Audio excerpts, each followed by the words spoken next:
Eu converso agora com o secretário adjunto da Secretaria do Meio Ambiente e Infraestrutura do Rio Grande do Sul, Marcelo Camardelli. Muito bom dia, Marcelo.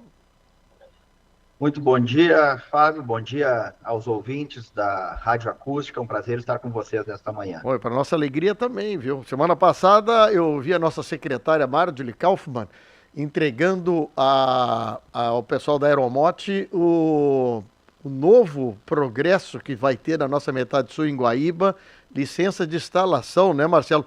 Que coisa bem boa, todo mundo elogiando, e eu faço questão de iniciar a entrevista elogiando o trabalho da Secretaria de Estado do Meio Ambiente, que está dando, assim, o que falar de coisas positivas, viu, Marcelo? Pois, amor, obrigado. Eu agradeço. De fato, nós tivemos, semana passada, entregando essa licença de instalação na área ali em Guaíba, né? Um empreendimento que vai trazer empregos, desenvolvimento, né? Não só para Guaíba, mas para toda a região, assim como nós Sim. também temos na Barra do Ribeiro a nova planta da CMPC, um outro empreendimento que também vai trazer esse desenvolvimento para toda a região Vai. né, falamos ali de Guaíba, de Eldorado, né, até Pelotas, isso vai ser contemplado. É. E é um trabalho que a gente vem fazendo dentro da secretaria, que é realmente demonstrar que é possível existir o desenvolvimento É, sustentável. Né? exatamente. Temos que ter o olhar do social, que é a geração de empregos, o olhar econômico, né, para a sustentabilidade também dessas pessoas, dos empregos, dos municípios, e tudo isso conversando com a sustentabilidade, que é o papel É. cerne da secretaria, que é a preservação, conservação ambiental. E Marcelo, coisa boa, fico feliz assim que a Secretaria de Meio Ambiente do Estado esteja recebendo elogios pela forma como está agindo, né? A Marjorie, que eu conheço já há bastante tempo, é uma técnica de formação, teve experiência fora do Estado, né? Vocês têm um corpo de funcionários, colaboradores que estão imbuídos na mesma vibe, né? Isso acaba ajudando, né? Servindo a secretaria de forma claro, de acompanhar, tem todas as questões delicadas de meio ambiente, né? Mas ao mesmo tempo de não ser um entrave e cobrar, obviamente, contrapartidas para que as coisas não degringolem, não prejudiquem o meio ambiente, né? Isso é muito bom, né? Muito bom mesmo, viu? Mas eu queria te falar contigo sobre o outro tema, que eu acho que é super importante, sobre o cadastro geral do meio ambiente do Rio Grande do Sul. E eu fico imaginando assim que é um trabalho que já tem há muitos anos instalado no Brasil, esse cadastro, e que é o cadastro ambiental rural, e que o Rio Grande do Sul, né, Marcelo, não está conseguindo estar nas fileiras iniciais, do top. Nós estamos no rabo do foguete nesse assunto, né? Exato, Fábio. De fato, vou buscar um pouquinho do histórico, até para a gente poder entender por que nós estamos assim, como estamos no Cadastro Ambiental Rural. O Cadastro Ambiental Rural, o CAR, foi concebido em 2012, né, na lei, lá no novo Código Florestal, foi criado lá o Cadastro Ambiental Rural, com o objetivo de atestar a regularidade ambiental das propriedades. Em 2014, houve a criação do sistema para recepcionar este cadastro, né, o chamado SICAR, né, para que os produtores pudessem fazer a sua declaração. O SICAR, o Cadastro Ambiental Rural, ele é autodeclaratório, como se fosse um imposto de renda, para posterior análise e validação dos órgãos ambientais. E quando eu falo órgãos ambientais, são os estados, tá? Os órgãos Sim. ambientais do estado. O Rio Grande do Sul, pela peculiaridade do bioma pampa, com atividade pastoril, teve algumas dúvidas à época, 2014, 2015, a época do preenchimento, como se dariam as consolidações daquelas áreas que eram áreas pastorias. E quando eu falo pastoreio extensivo, né, da pecuária Sim. extensiva, e que havia uma modificação no ambiente se aquilo consolidava ou não. O governo do estado, à época, entendeu que havia uma forma de consolidação e editou um decreto, em 2015, e, paralelo a este decreto, customizou o sistema SICAR para o Rio Grande do Sul, porque o SICAR federal não recepcionava as diretrizes daquele decreto. Com isso, nós tivemos o SICAR-RS, customizado, e um decreto publicado para recepcionar as particularidades do Pampa. Ocorre que esse decreto foi judicializado pelo Ministério Público, através de uma ação civil pública, tá? E que acabou colocando sob júdice, o Ministério Público obteve uma liminar, tá? Desconsiderando pontos, né, deste decreto, alguns dispositivos, e dizendo que haveria necessidade de se exigir a reserva legal de 20% das propriedades, inclusive desconsiderando os dispositivos, as disposições transitórias lá, o artigo 67, artigo 68 do próprio Código Florestal. Sim. Tudo isso acabou colocando num ambiente de incerteza para o cadastro ambiental rural. Foram 10 anos nessa discussão jurídica, né? Se era consolidado ou não era consolidado, enquanto isso, nós, nesse ambiente de incerteza, prejudicando uma eventual análise e validação. Sim.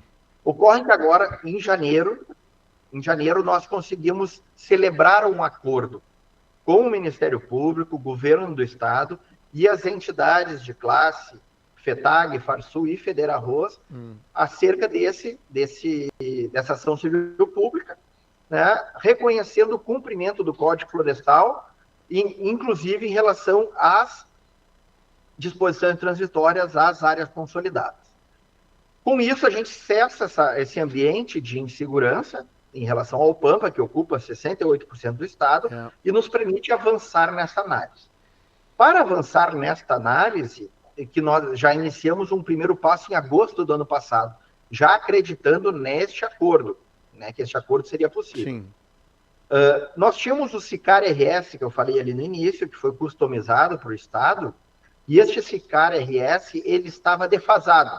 Então, um sistema que estava sem atualizações por término de contrato e tal. Nós fizemos a migração deste SICAR-RS para o SICAR federal, né? Deixamos de usar o do Estado e migramos para o federal, que estava muito mais avançado, está muito mais avançado, com uma série de funcionalidades. Sim. Então, superamos um problema que os produtores rurais, os consultores que estão nos ouvindo, quando precisam retificar um cadastro ambiental rural, levava de 30 a 40 dias para emissão de um recibo novo. Isso era um problema na tomada de crédito. Sim, exato, Então, com essa migração, os recibos hoje saem automáticos, na hora. Então, foi um primeiro passo de evolução em relação ao cadastro ambiental rural. Então, hoje, o produtor rural ou a pessoa que está ajudando o produtor rural, ele vai fazer a atualização e o cadastro direto no cadastro federal. Exatamente, direto no ambiente federal, e podendo fazer a sua retificação sem problemas, né?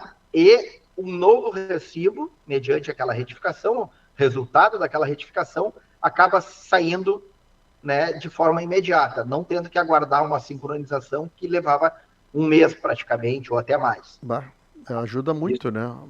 Ajuda muito isso aí. Bom, me diz uma coisa, então isso é uma justificativa que nós temos do Rio Grande do Sul não estar ponteando, né? Porque nós aqui temos uma coisa interessante, né? É que sempre jogou-se, né, Marcelo, sobre o produtor rural, sobre o problema de danificar o meio ambiente, sempre caiu no colo do produtor rural isso, né?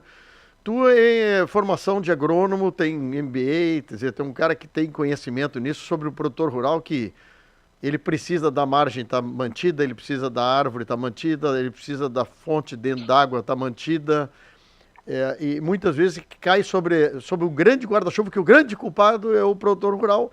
Mas esse sistema de acompanhamento do sistema, ele é importante que haja, não estou dizendo contra, agora ele tem que ser facilitador, ele não pode ser um problema, um burocrata demais para te preencher um certificado desse, né?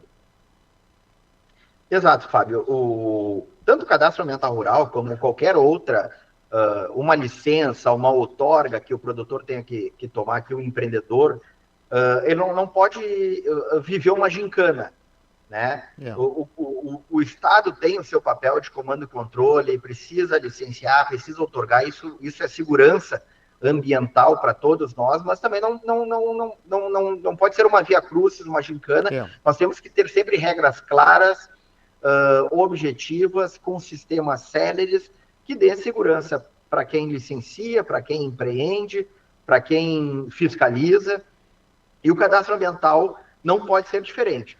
Tá?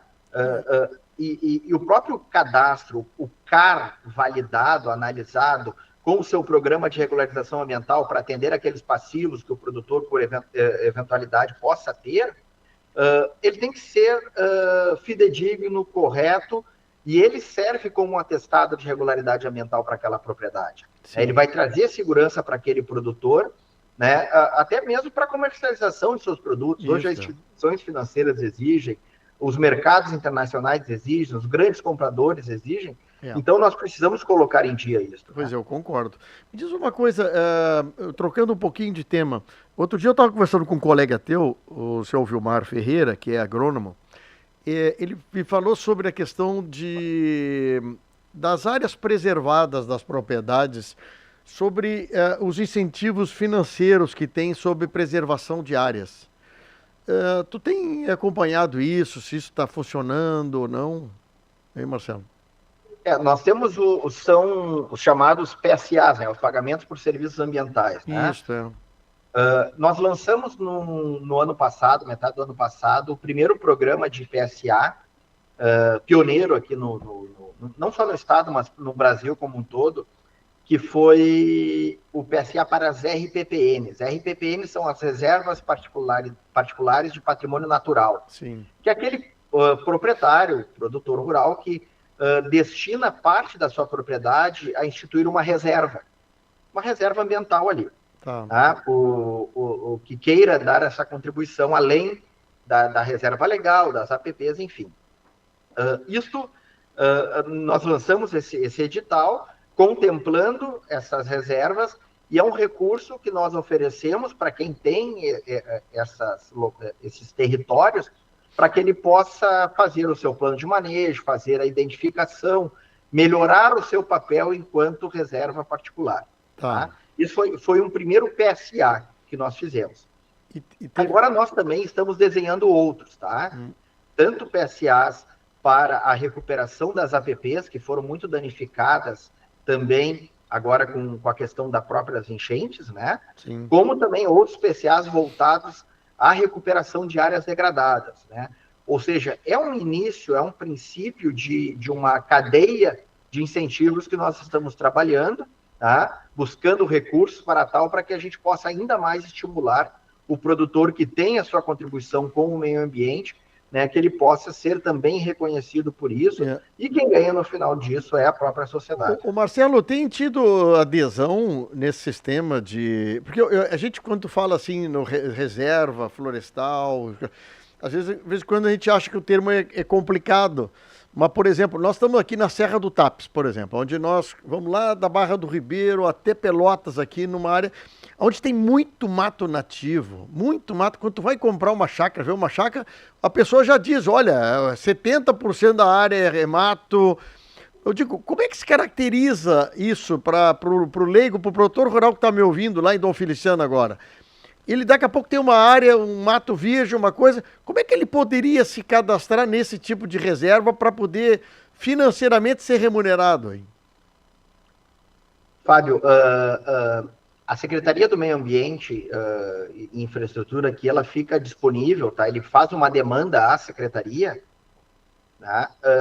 Solicitando uma vistoria.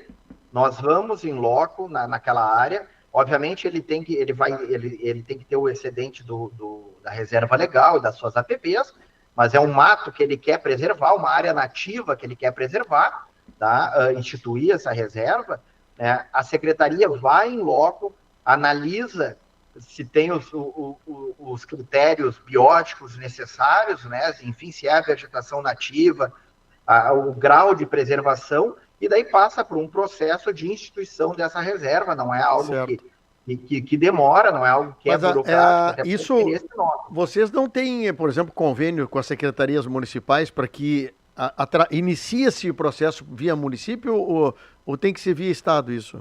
Neste caso, via Estado. Tá? As reservas estaduais, as RPBNs via Estado, até para poder receber este recurso. Tá? Tem que ser encaminhado via um colega engenheiro agrônomo, engenheiro florestal, isso? Não, nesse primeiro momento, o proprietário que demonstrar interesse, ele pode nos procurar aqui na secretaria, tá? E é a própria secretaria que vai fazer essa análise técnica, não tem necessidade nesse Porque, olha, tem muita coisa que pode ser preservada com qualidade, com fontes de água, né, Marcelo? Que muitas vezes a gente olha para aquilo e às vezes fica pensando, pô, por que eu não transformei isso aqui em pastagem, né? Mas não é, a intenção é justamente ao contrário, tentar preservar essas ilhas, né? Exatamente, o próprio cadastro ambiental rural vai nos dar essa leitura, tá? Daquilo que nós temos de excedente de vegetação, aquilo que tem de passivo dentro do programa de regularização ambiental, o produtor vai poder recuperar. Então, ele vai ser o grande raio-x da propriedade, nos demonstrando tudo que nós temos de passivos e de ativos ambientais ali dentro. Né? Eu acho uma coisa, nós tínhamos que falar um pouco mais sobre esses assuntos aí, né? Porque como a gente vive aqui no interior muito isso, né? Às vezes o pessoal que está na grande centro de Porto Alegre não percebe isso, tudo que tem, né? E tem que preservar antes de desmatar, né? Depois de desmatar não é mais preservado, né? Exatamente, aí passam, né, por isso passam os incentivos, né, por isso nós estamos desenhando essa forma de incentivar para dar uma alternativa também ao produtor, que dentro da sua propriedade também tem o direito, respeitados os limites legais, também de fazer, né, a sua exploração. Mas, eventualmente, havendo um incentivo, pode ser que ele se sinta fomentado a permanecer com parte além do legal da sua vegetação nativa para essa preservação. Seria muito legal manter isso. Bom, vamos fazer o seguinte, agora que há o acordo entre o Ministério Público, Secretaria e entidades, agora é que os números nossos cresçam bastante, né, Marcelo? Exato, Fábio, nós estamos trabalhando agora para avaliar como nós vamos fazer essa análise, tá? Vai ser uma análise dinamizada. A gente está tendo diversas reuniões com o Ministério do Meio Ambiente e Ministério da Gestão e Inovação. Também estamos com um grupo de trabalho desenhando o programa de regularização ambiental, vai ser um decreto, tá, que vai regulamentar isso, e também um próprio novo decreto em relação à regularização do Pampa, né, para celebrar, né, para trazer luz ao acordo que foi celebrado. Tá? E aqui é um ponto importante ressaltar, Sim. que não é um privilégio, entre aspas, do Estado do Rio Grande do Sul estar com o cadastro ambiental rural talvez atrasado da forma que esteja. Tá? Hoje nós temos 8 milhões de cadastros ambientais rurais a nível Brasil e tão somente 3% analisados a nível Brasil. Tá? E são estudos do final do ano da PUC do Rio, tá? Que não é um privilégio do Estado. O Brasil, como um todo, tem um atraso no cadastro ambiental rural com uma série de fatores, a iniciar pelo número de judicializações que iniciaram lá no Código Florestal. Lá em 2012 já foram as primeiras ADINs lá junto ao STF. E isso cria um ambiente de incerteza, e acaba os estados não conseguiram analisar os cadastros, e até mesmo os próprios produtores, nos seus preenchimentos, com essa incerteza, ficam inseguros de como produzir e preencher os seus cadastros, né? Então, não é só o Rio Grande do Sul, é a nível Brasil que nós precisamos evoluir nesse ambiente para a análise dinamizada, para analisar e validar os cadastros e ter uma maior segurança testando a regularidade ambiental. Muito bem. Esse é o secretário adjunto da Secretaria do Estado do Meio Ambiente e Infraestrutura, Marcelo Camardelli. Marcelo, muito obrigado. Eu sei que é um assunto denso, mas a gente tem que falar mais vezes sobre esse assunto, até para instrução dos teus colegas agrônomos e empresas que fazem assistência, né? Para cada vez mais trazer essa tranquilidade ao produtor rural e junto aos órgãos principalmente de finanças, né? Que precisam dessas declarações certinhas para não ter problema de impedimento, né? Perfeito, Fábio. Eu fico à disposição, a secretaria fica à disposição de vocês, tá? Nós temos é uma secretaria muito grande, nós temos muita pauta, muita relação com o setor agropecuário, e estamos sempre à disposição de vocês aí para esclarecer esses temas. Para nós é um veículo importante que nos ajuda também a comunicar o que nós estamos inovando, trazendo de objetividade nos processos. Então, seguimos à disposição de vocês e agradecendo muito aí aos ouvintes, né, e esse espaço aqui que você nos destina aí com muito carinho. Um abraço, bom trabalho. Obrigado. Um abraço, boa semana a todos.